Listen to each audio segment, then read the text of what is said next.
आज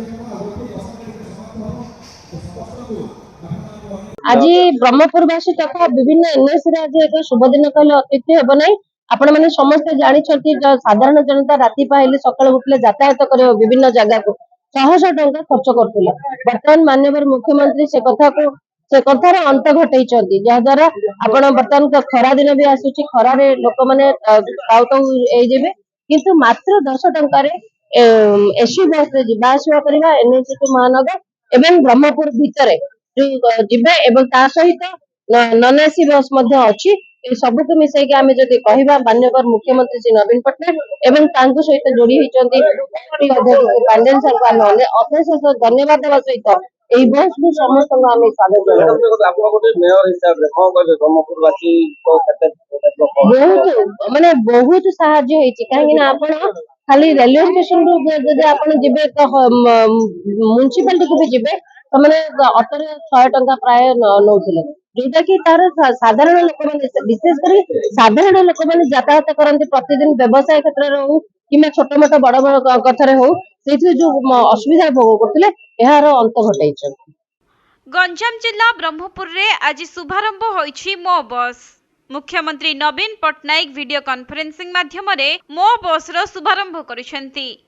तेबे Brahmapur उपकंठ हलदियापदर bus stand रे एने मो बस टर्मिनाल मध्य शुभारंभ करा जायछि जहाकि एही हलदियापदर बस स्टैंड रे मो बस गुड़िक रहिबो एवं हलदियापदरु बाहरी ब्रह्मपुर सहर समेत आखपाख अंचल को बस बुलिबार कार्यक्रम रहिछि।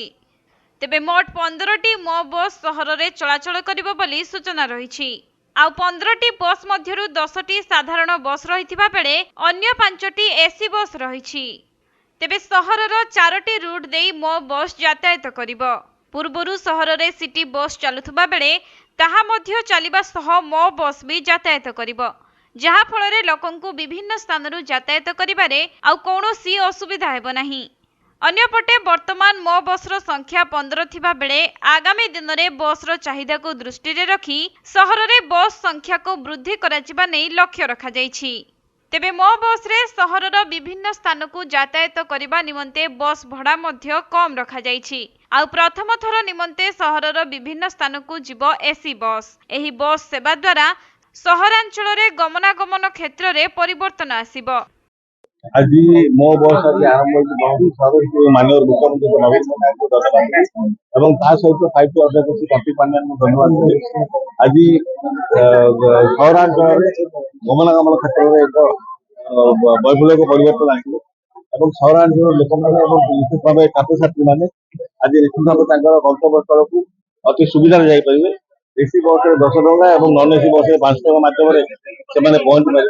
तेणु यह निश्चित भाव सहरांचल लोक उपकृत हम जहाँ पूर्व माननीय मुख्यमंत्री ग्रामांचल लोक लक्ष्मी बस योजना व्यवस्था कर आज सहरांचल लोक आज सब नुआ बस और एसी बस जो भाव प्रचलन कर निश्चित भाव ब्रह्मपुरवासी ब्रह्मपुरवासी तरफ आज माननीय मुख्यमंत्री को धन्यवाद ज्ञापन।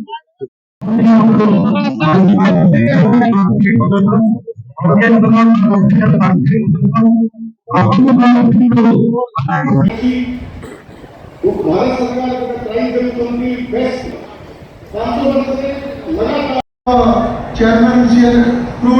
गंजाम जिला ब्रह्मपुर जगन्नाथ साहू रिपोर्ट कोणार्क लाइव।